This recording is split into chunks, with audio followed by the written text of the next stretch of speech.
Bom dia a todos e a todas. Maio, tem que me avisar então, né? O tempo, né?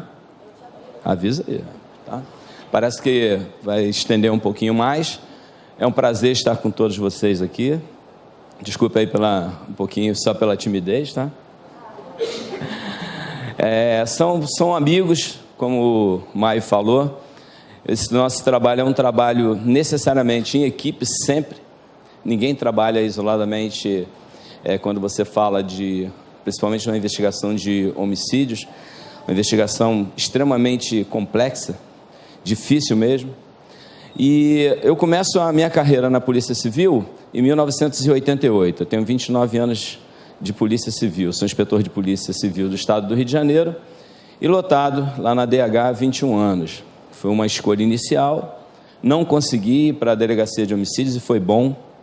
Logo no início da carreira, né?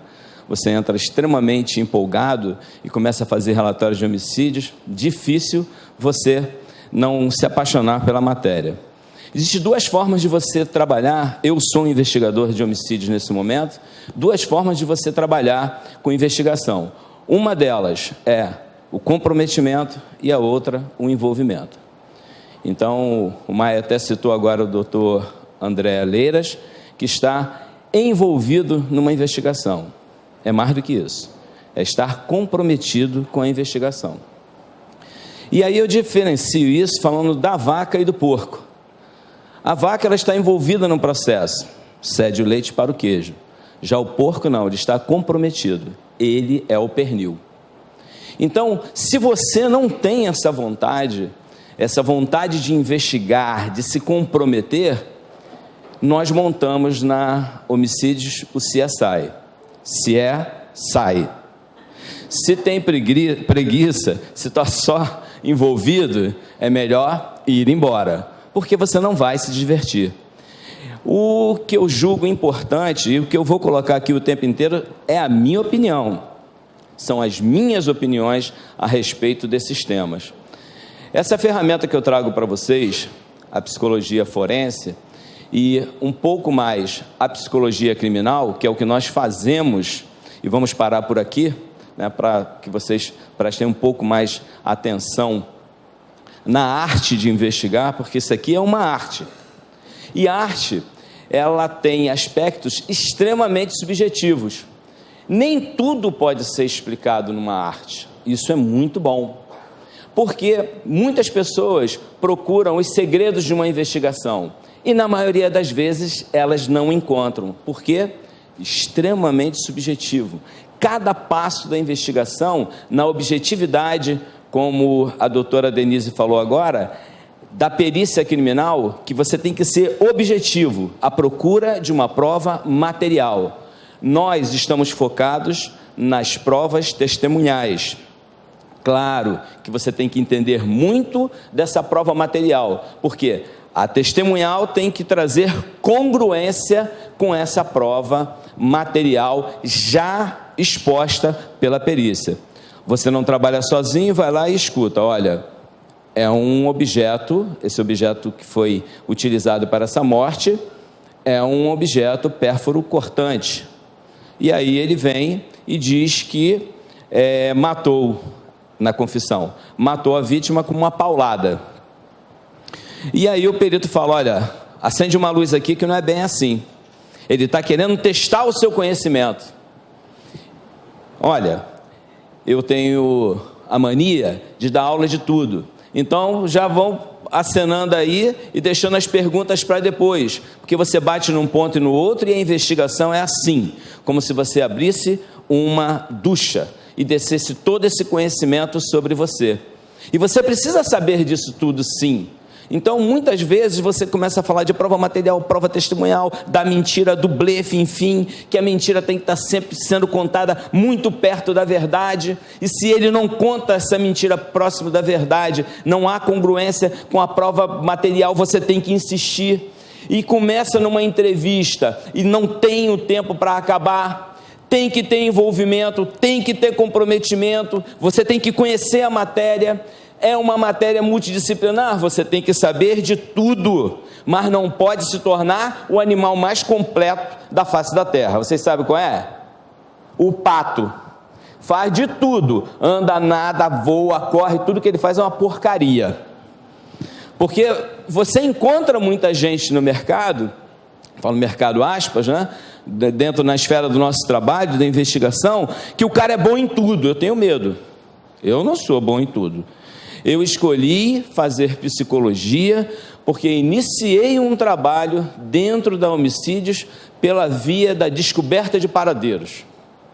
Se você quiser saber o que é uma investigação difícil, procure saber o que é uma pessoa desaparecida.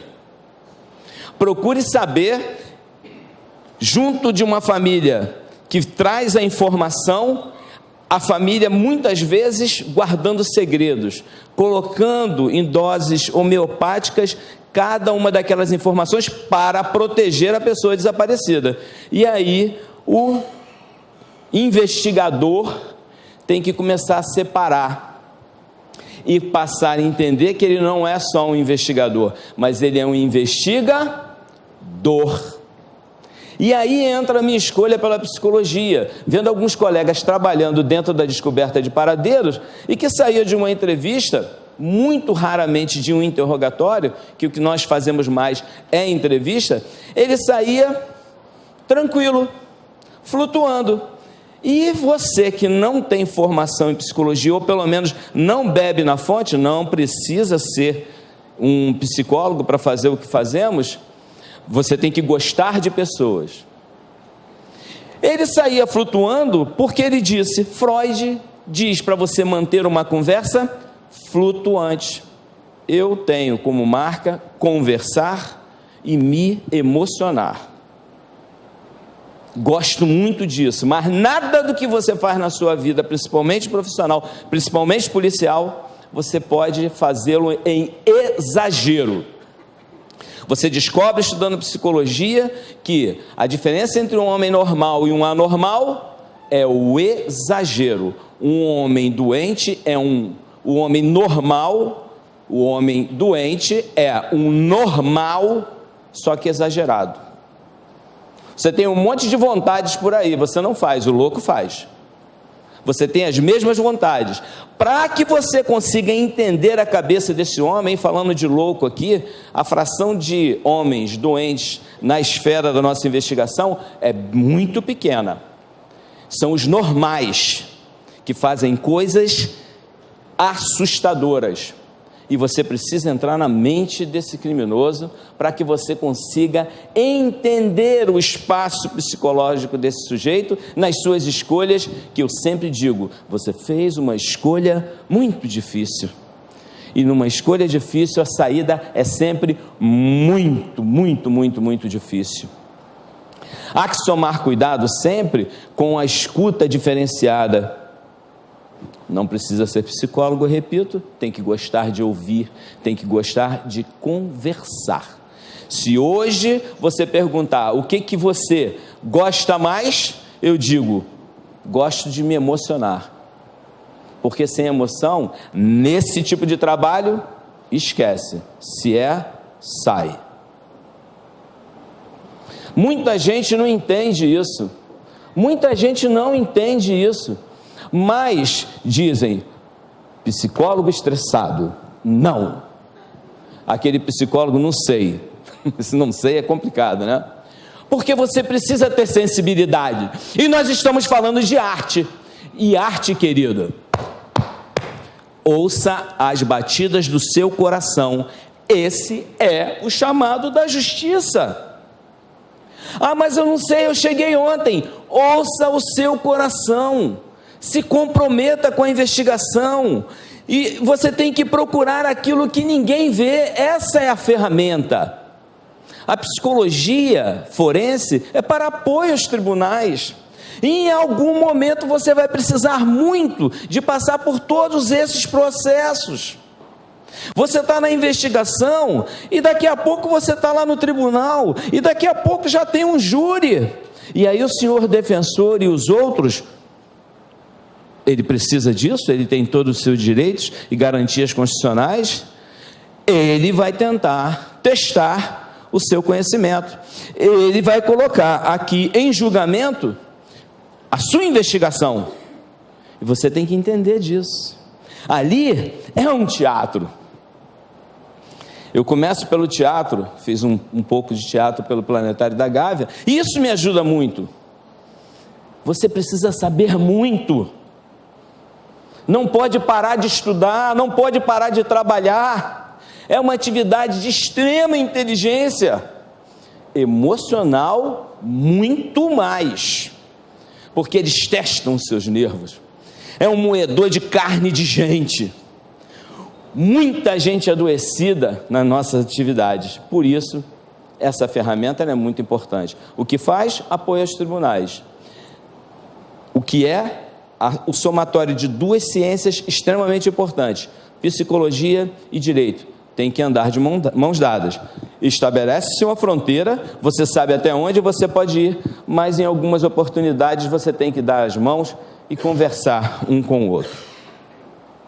E quem acompanha nos tribunais, e eu convido mesmo psicólogos a assistirem lá os júris, você vai ver onde é que você está, o tempo inteiro. Só se fala em comportamento.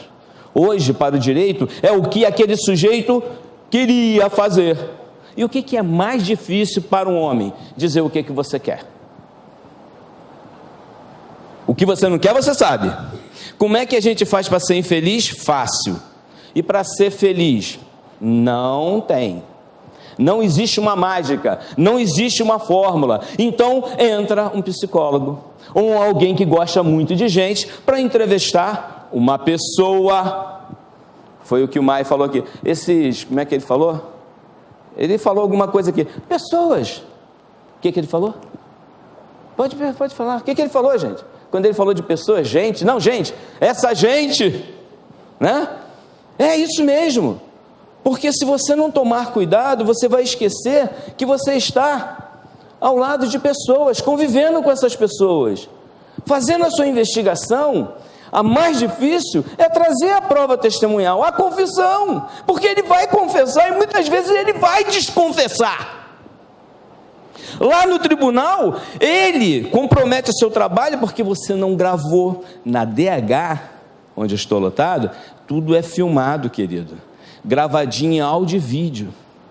Porque quem só tem o martelo como ferramenta, começa a olhar tudo quanto é problema como se fossem pregos.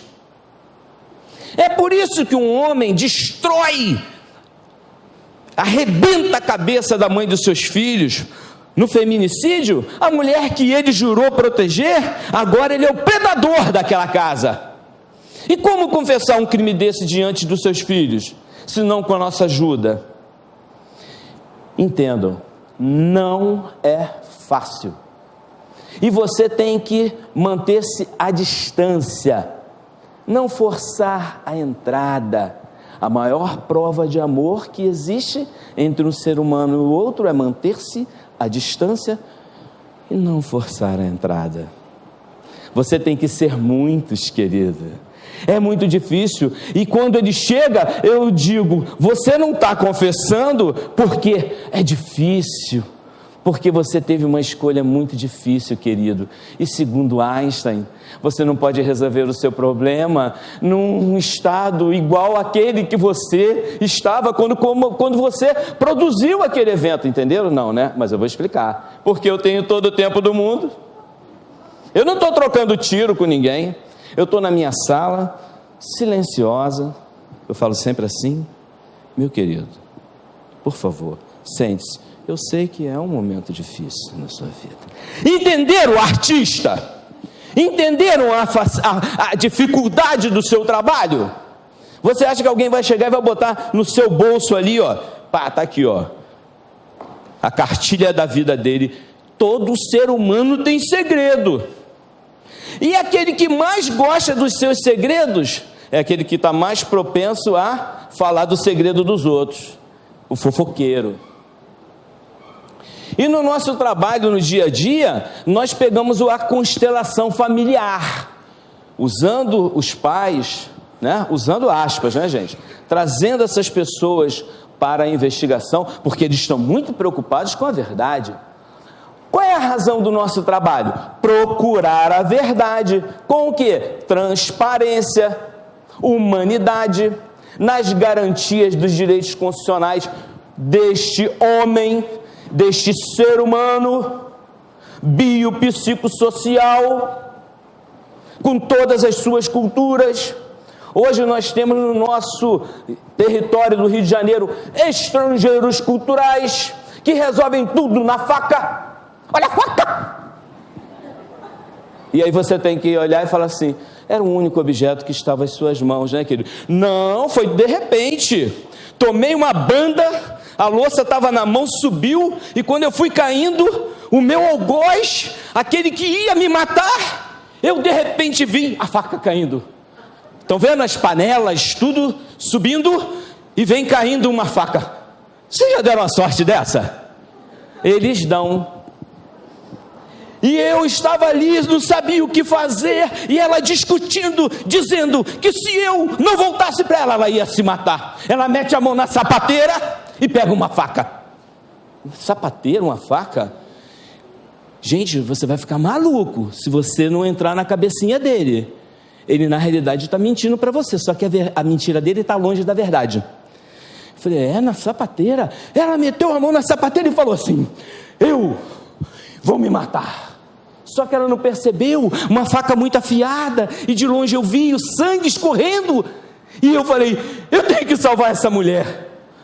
E ele vem correndo e pula na faca, para tentar tirar da mão dela, e ela vem, com toda a força do seu corpo, e a faca entra.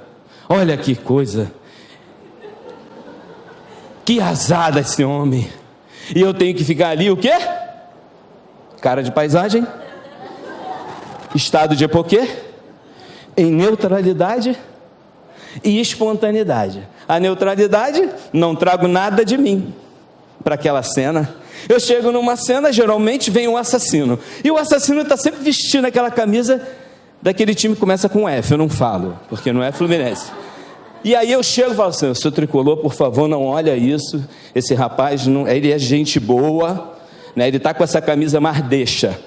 Porque se você trouxer alguma coisa para aquela cena, você já começa a ficar num asco, vai tomando raiva da pessoa, ela te faz lembrar aquela mulher que te abandonou. Isso nunca aconteceu comigo, tá, gente? Aí a doutora Mônica, o cara está falando uma coisa, está dizendo outra. Olha, positivo, mas está aqui. Duas linguagens importantíssimas: verbal, não verbal, neutralidade, espontaneidade. Einstein, Kierkegaard, o homem da angústia, que movimenta, inconsciente, superego, ego. Quem assistiu essa novela aí, né, que acabou ontem, um Globo Repórter só para falar desse comportamento. Olha que coisa importante. E a nossa produção acaba sendo importantíssima quando você trabalha com uma visão multidisciplinar e transdisciplinar também. E aí eu vou encerrar aqui, porque o meu tempo já deu, e dizendo para vocês: nunca tentem pensar diante de um investigador, porque ele é diferenciado. Deixa ele contar a história até o final, para que você possa entender o que ele está querendo, o que ele está buscando. Quem conhece Vicente de Carvalho aí? O que, filha? O que? O metrô, o shopping carioca. Vicente de Carvalho costumava dizer, não estou falando nada de lugar, a senhora que entrou na minha. Vicente de Carvalho costumava dizer que a felicidade que supomos, ela existe, mas nós não a alcançamos, porque a felicidade que supomos, ela está sempre onde a pomos, e nunca a pomos onde estamos. Sejam bem-vindos, sejam felizes hoje. Quando eu me formar, não é hoje, é agora, tá? Nesse momento. E divirtam-se. Obrigado.